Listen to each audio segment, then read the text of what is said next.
Hello friends, आज हम discuss करेंगे section 73 and 74 Indian penal code, solitary confinement के बारे में, एकांत परिरोध के बारे में। सॉलिटरी कन्फाइनमेंट दोस्तों हालांकि अब आजकल इंडिया में एप्लीकेबल नहीं है, हालांकि लॉ में प्रोवाइड कराया गया है, प्रैक्टिकली एप्लीकेबल नहीं है।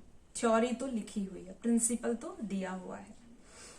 तो देखेंगे हम 73 सॉलिटरी कन्फाइनमेंट या एकांत परिरोध।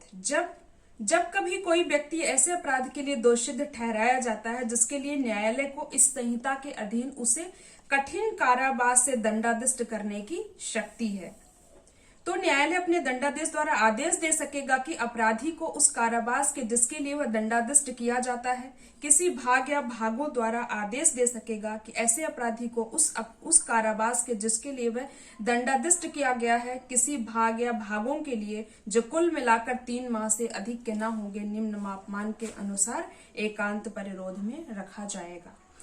सॉलिटरी कन्फाइनमेंट की सजा दोस्तों बहुत ही रेयर केसेस में दी जाती है, और वो भी जो बहुत ही बड़े ऑफेंस होते हैं, बहुत ही जघन्य टाइप के अपराध होते हैं, like rape cases and murder के केसेस में, बड़ी बड़ी जो डिकॉयटी होती हैं, डकैती होती हैं, लूट होते हैं, उन केसेस में, या हत्या सहित लूट होते हैं ऐसे केसेस में, या फिर भारत सरकार के विरुद्ध कोई ऑफेंस किया जाता है, अपने भारत के साथ कोई गद्दारी की जाती है, आतंकवाद जो फैलाया जाता है, ऐसे केसेस में सॉलिटरी कन्फाइनमेंट की सजा दी जाती है।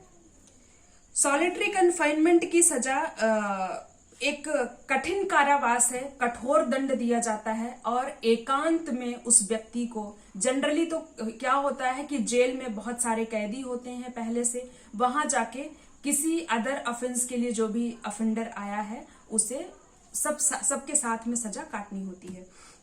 परंतु सॉलिटरी कन्फाइनमेंट में जैसे कोई व्यक्ति रेप करके आया है, उसे अलग से एक काल कोठरी टाइप समझ लो आप, काल कोठरी में कुछ दिन के लिए रखा जाता है। उसकी स्केल भी बताई गई है कि कितने क्या मापमान है, कितने महीने की सजा में उसमें से कितना पार्ट सॉलिटरी कन्फाइनमेंट का होगा। तो आइए हम देखते हैं 73 में स्केल क्या है उसकी।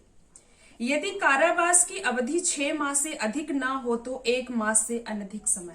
यदि किसी ऑफेंस में 6 माह का कारावास दिया गया है, 6 मंथ का इम्प्रिजनमेंट दिया गया है ऑफेंडर को, तो उसमें से केवल 1 मास की जो सजा है उसमें सॉलिटरी कन्फाइनमेंट दिया जाएगा। 5 मास का जो कारावास है वो सिंपल कारावास होगा। यदि कारावास की अवधि 6 माह से अधिक है और 1 वर्ष से अनधिक है या अधिक नहीं है, 6 माह से ज्यादा और 1 वर्ष के अंदर 1 वर्ष तक के जो कारावास हैं उनमें जो सॉलिटरी कन्फाइनमेंट होगा वो 2 महीने का होगा। यदि कारावास की अवधि 1 वर्ष से अधिक हो तो सॉलिटरी कन्फाइनमेंट 3 माह होगा। और दोस्तों इसमें बताया गया है कि सॉलिटरी कन्फाइनमेंट की जो टोटल अवधि है, सबसे ज्यादा अवधि है वो 3 मास होगी। 3 माह से ज्यादा किसी भी ऑफेंस में सॉलिटरी कन्फाइनमेंट नहीं दिया जाएगा। सेक्शन 74 देखते हैं हम, लिमिट ऑफ सॉलिटरी कन्फाइनमेंट, एकांत परिरोध की अवधि क्या होगी। तो एकांत परिरोध के दंडादेश के निष्पादन में ऐसा परिरोध किसी भी दशा में एक बार में 14 दिन से अधिक नहीं दिया जाएगा।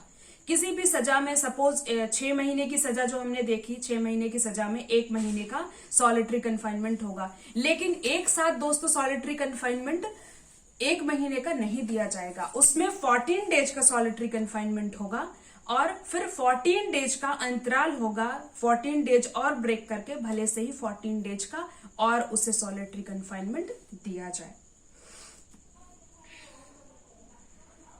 और जब दिया गया कारावास 3 माह से अधिक हो, नॉर्मल जो कारावास है, कोई सजा है जिसमें एक पार्ट है सॉलिटरी कन्फाइनमेंट का, तो अगर 3 माह से अधिक की सजा दी गई है तब दिए गए संपूर्ण कारावास में, मीन्स वो पूरे 3 महीने या उससे अधिक वाले कारावास में 1 माह में सॉलिटरी कन्फाइनमेंट केवल 7 दिन का ही होगा।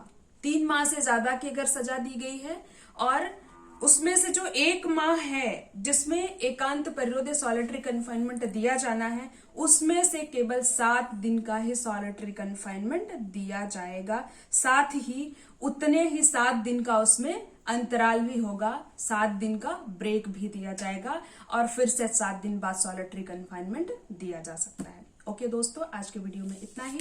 नेक्स्ट वीडियो में हम नेक्स्ट सेक्शन देखेंगे। अगर मेरा वीडियो आपको पसंद आए तो लाइक, शेयर एंड सब्सक्राइब करना ना भूलें। और हाँ दोस्तों, अगर आपको मेरे पढ़ाने में कोई प्रॉब्लम आ रही है या कोई चीजें समझ नहीं आ रही तो आप डिस्क्रिप्शन बॉक्स में हमें बता सकते हैं। ओके।